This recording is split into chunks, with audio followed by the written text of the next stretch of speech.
What's going on YouTube? This is your boy, Nick Allen.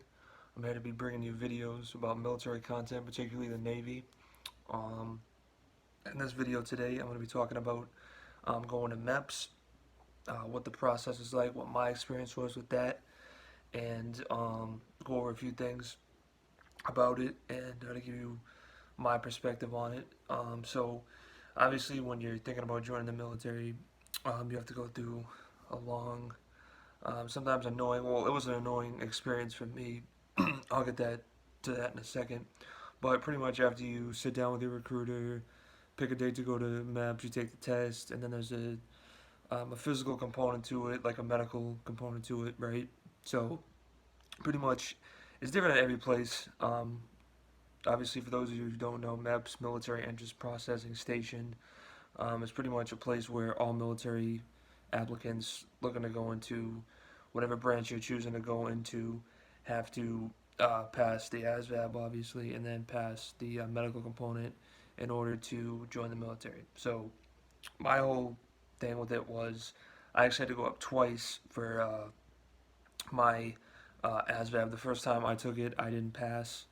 I got like a 26. And this is coming from somebody who is a little bit older and joined the military. I'm 27.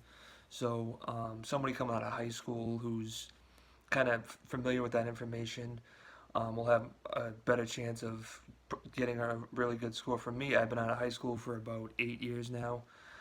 So it was difficult for me to go back and try to learn everything that I learned in high school. But to make a long story short, the first time I went, I didn't pass, obviously, so I had to wait a month. That's the thing. If you don't pass the first time, you have to wait an additional month, and then I think you have to wait 6 months if you fail it a second time. So it's better to prepare yourself for the test. And for me, I didn't really prepare that well. I just kind of went and took it, and I kind of paid the price for it. So I had to wait a month. So I went in January the first time. I had to wait a whole month. Went back March 3rd, passed it. I got like a 40 on it, which is a little bit below average.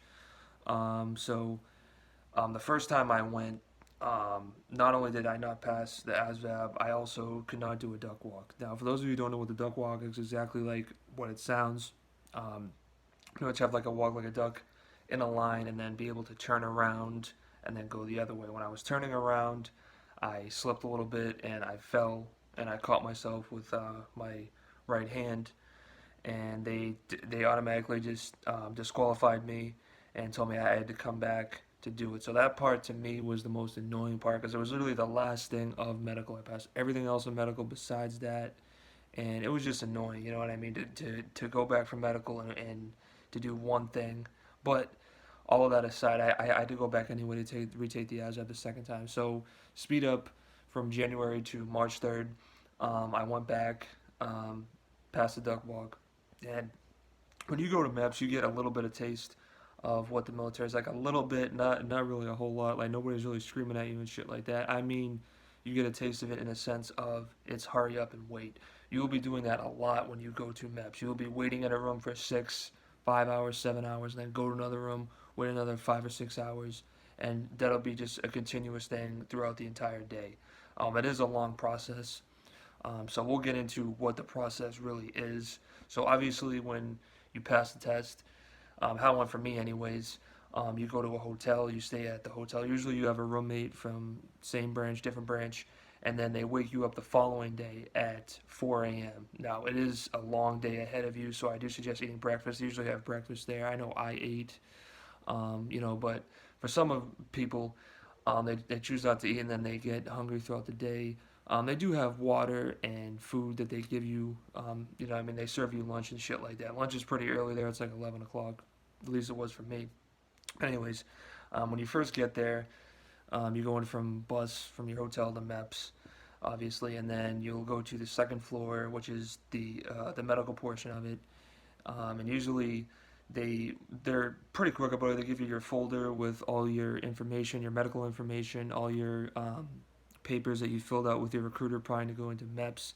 Now, this is one of the most important parts that I'm going to say to all of you guys out there that do not, I repeat, do not lie about anything that is not on your paperwork. So if you have something that's on your paperwork that says, you have you had surgery on your shoulder, there's a scar on your left shoulder, and here's a medical document for it. That's perfectly fine if you went over that with your recruiter. However, if you didn't tell your recruiter about it and they notice it, then they are gonna disqualify you or kick you out for falsely enlistment. Or if you're a convicted felon, if you smoked weed in the last month and it shows up on the urinalysis, or you didn't pay a parking ticket, or you have a kid that they don't know about, or you owe child support, or you know you're in an extreme amount of debt, or whatever. If it's not on your paperwork, do not say anything about it. Now, if it's something that you decided that you were just gonna lie about it and not tell your recruiter, MEPS will find out about it. Whether it's going to be in the beginning or even at the end, when you get towards the end of actually signing your contract and enlisting and all of that.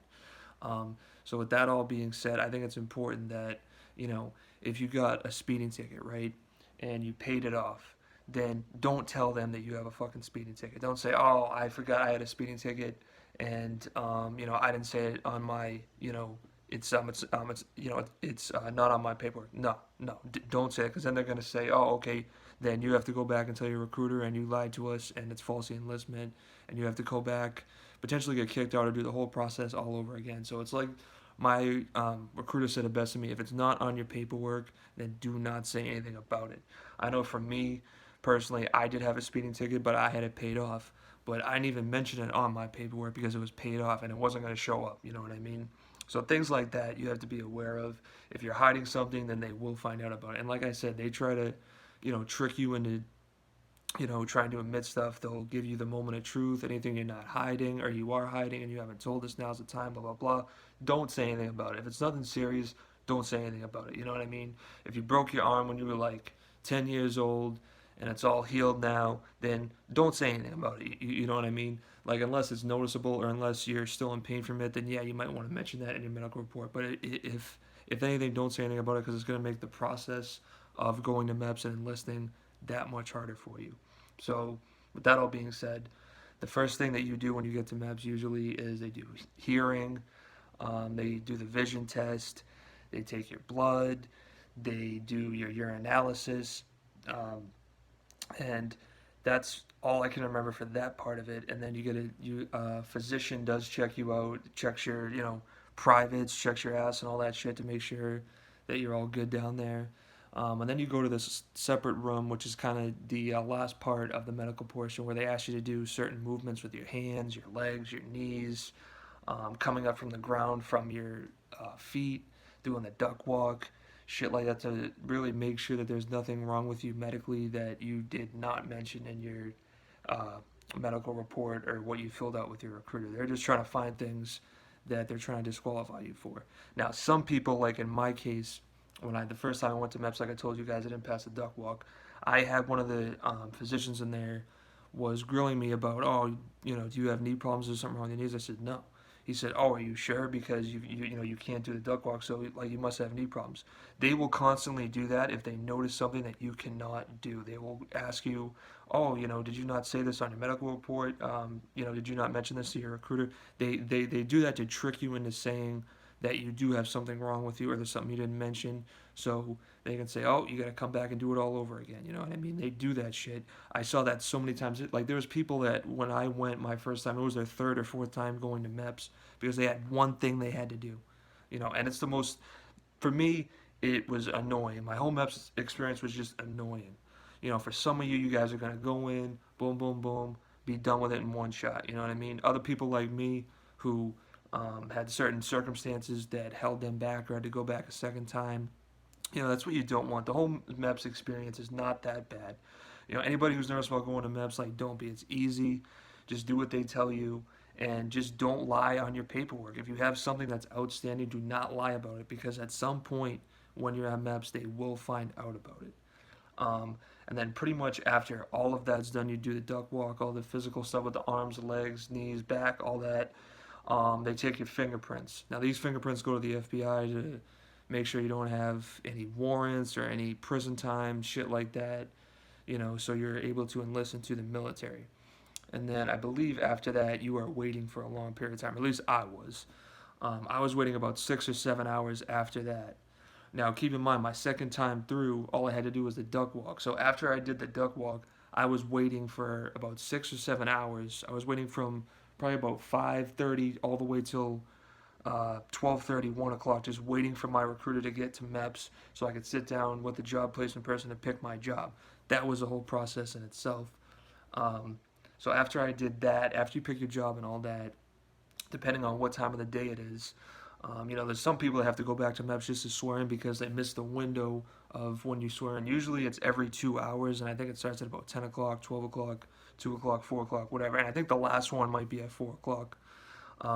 So usually you go with a group, they take you to this room, they ask you again, they're any falsely enlistment, because usually when they do the background check, it takes about, I think, 4 or 5 days, but if nothing comes up initially when they do it, they usually let you swear in, but if anything does come up later, they give you a chance to say anything that's outstanding or whatever. And then they take you to another room where the commander of MEPS will officially swear you in. You got to hold your right arm up and blah, blah, say your name, social security, what branch you're going into, and things like that. And then you officially swear in. Now, the contract that you sign is not a official. I mean, it's an official contract. It's like a binding contract. It's pretty much a contract that puts you in DEP, which is the delayed entry program for X amount of days, whether it's a month, 2 weeks, 5 months, 6 months, a year, whatever, until you leave. Now, before you leave, you sign your second contract, which is your contract where they officially own you for whatever 3, 4, 5, 6 years or whatever, and that is the actual contract that you sign your life away and you're officially government property. So that's pretty much it, man. That's all I got for you guys. I'm trying to think of what else I missed about MEPS, but overall, MEPS is not that hard. For anybody nervous about going to MEPS, it's not bad. A lot of you will pass the first time going through. Most of you will. Some of you may not. You may have to go a second or third time, like I did a second time. But overall, if you just follow direction, do what they say, and don't have anything that's outstanding, then you should be all good. You know what I mean? And overall, I think it was just annoying for me. Like I said, I had to go through it a second time for the duck walk, not passing my ASVAB, but you know it's better than not being in the military at all. You guys can see the shirt, DEP shirt, and I am enlisting in the Navy. I'm leaving May 20th. I'll probably make another video maybe in a couple of weeks about my job, why I chose the Navy, and why I chose to join the military. I guess maybe I'll make videos on that. But thank you for watching. Please subscribe to the channel. I just started this channel. I'm kind of documenting my journey. So like, subscribe, send messages if you got questions. Follow me on social media. I'll leave my Instagram will be on my page so you guys can follow that. And that's all I got. Peace, YouTube.